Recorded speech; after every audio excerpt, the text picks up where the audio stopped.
Suburbs. Suburban residents are a coveted voting bloc in this election, but historians say the term is about a lot more than a picket fence and its reputation. Whether you see it as bad or good, it comes from right here in Chicago.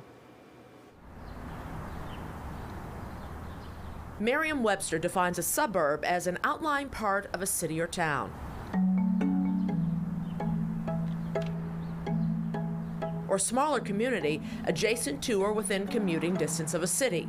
Its first use dates back to the 14th century England, but the impact of what the word would go on to mean politically, financially, and socially was decided much closer to home. A suburban sinner used to be a term that meant a prostitute. It was, you push the vice industries outside of town. Things outside the walls of the European villages were seen as literally subpar. Our understanding of suburbs as a fairly prestigious, mostly residential, and probably white space, that came in the late 19th century along with industrialization.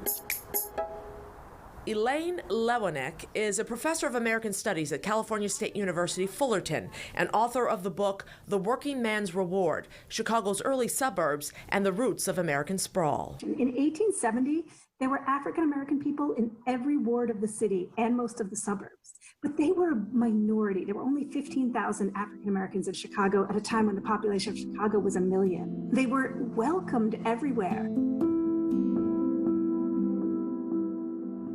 But after the turn of the century, things slowly started to change. Blacks living in many suburbs were being pushed out by segregated hospitals and schools, and racist Jim Crow era practices like sundown rules, which suggests that blacks and other people of color not only shouldn't be living in all white neighborhoods, but that being there after dark, even for business, could result in harassment or violence. There was this new idea that African Americans, by their very presence, were robbing their neighbors of property values. And that got discussed in Chicago and promoted in Chicago through the real estate board and through neighborhood groups that eventually led to institutionalized bureaucratic banking policy that we call redlining. Redlining refers to a process by which banks and other financial institutions mark off certain neighborhoods and refuse to make loans there. And it's called redlining because of the idea that they would put red lines on a map around certain neighborhoods and say, in this area, we do not loan. And those areas were areas that were either minority, African American, or some kind of mix. Beryl Satter, Rutgers University history professor, wrote the book Family Properties, How the Struggle Over Race and Real Estate Transformed Chicago and Urban America. There's a reason why the word suburb implies white, and the word urban, at least until quite recently, implied black. From the very construction of many of the newer suburbs that were built right after World War II, there were conditions written into the loans that developers had to get from the banks in order to build those properties that said, if you sell any of your newly built properties to blacks, you cannot get this loan. The spatialized, racialized color line was reinforced not just through the bureaucratic forms of redlining, but also through people bombing other people's apartments, people destroying it. In Chicago, people got punched at the communion rail in church because parishes worried about African Americans coming in. Most Chicagoans of a certain age have a vague memory of blockbusting, which was when speculators would come into white urban neighborhoods and say, black people are coming, you know, we're going to buy your property for a little less than you paid for it, but you'll be lucky to get out at all. One of the tools that real estate developers used was restrictive covenants and deed restrictions, which in some cases very explicitly said this property may never be owned by or never be inhabited by anyone not of the Caucasian race.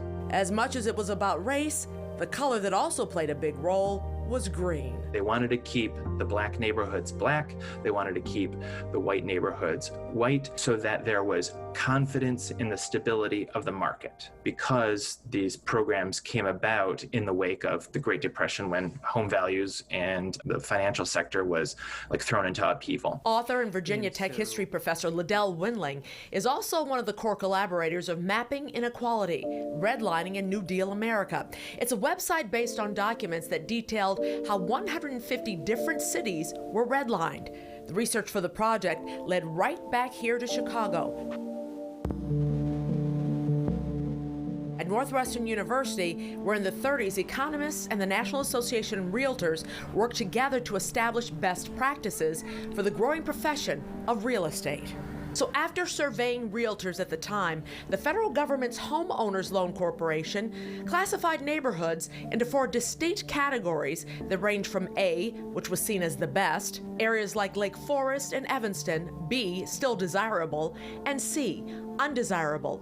And then the worst was D, hazardous. Their model for how American cities develop was based on the model of Chicago. So the central areas and kind of the south side and Black Belt were more or less deemed hazardous or undesirable. And if there was a large proportion of residents who were of like European immigrants, as well as Jewish, then they were often given a C rating as declining. The ratings came with very descriptive and disturbing explanations.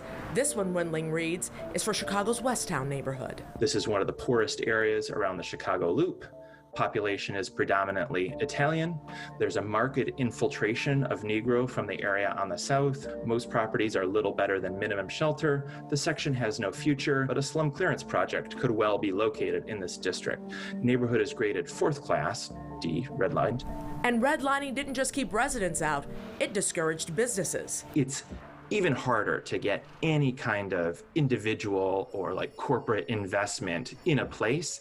And so it kind of traps a neighborhood. Housing is never just housing. It's connected to respectability, health, wealth, and multi-generational wealth. And people whose families weren't allowed that, they don't get to inherit that. So now the average Black family's wealth is only 1/10 the average white family's wealth. And all kinds of things that are race neutral. If you look up maps of where people have the biggest college debt, it matches the map of redlining from the 1930s. Wendling says education and information leads to empathy, and empathy is what's needed to continue forward with fairness for all Americans. The creation of the housing and financial sector we have now took a long time to create, and it's going to take a long time to unwind and rehabilitate and repair. Our thanks to producer Tyra Martin and photojournalist Mike D'Angelo for their work on that piece. Dr. Martin Luther King Jr., along with civil rights heroes like Jim Bevel, Al Raby, Reverend Jesse Jackson, Dorothy Tillman, many others sustained the Chicago Freedom Movement from 1964 to 1966, a time often marked by violence from counter-protesters. King's demands for access to open housing, quality education, transportation, and community development has been credited as the precursor to the Fair Housing Act, signed after his assassination in 1968. And although the Housing Act made it illegal to discriminate in any sale, rental, financing, or related housing transaction, we've all seen stories just last week about it still happening.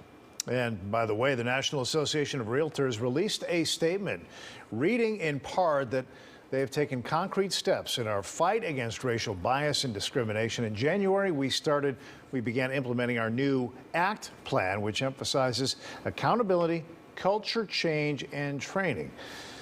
By the way, we're also working with our partners to develop a second ACT plan that advocates for housing policy that addresses systemic discrimination and the legacy of housing segregation. If you're curious to see how your neighborhood was rated back then, we'll have the link on our website. You'll find it at WGNTV.com.